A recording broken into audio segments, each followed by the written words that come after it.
We're here at the archives today to talk about a remarkable piece. It's one of my favorites in the collection.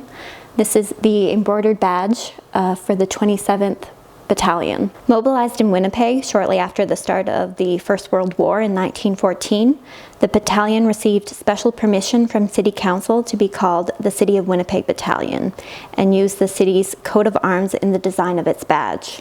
I came across this in storage one day and started asking questions, but none of the staff knew where it came from or who created it.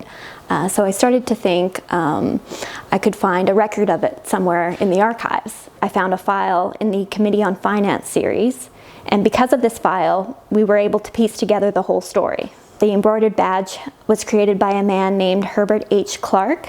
During the war, he was a battalion runner and bandsman with the 27th Battalion.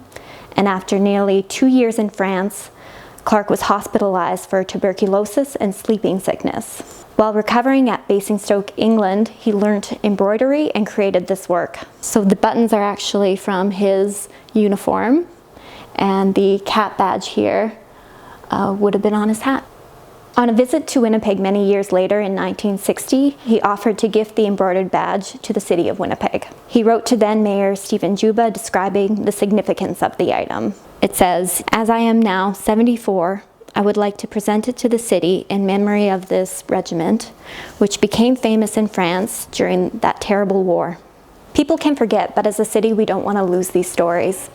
And I like to think of the archives as a site of remembrance, and the creation, preservation, and sharing of this history as acts of commemoration. Through these acts and the telling of these stories, we remember Herbert Clark and other veterans who sacrificed their health, their well-being, and so much more.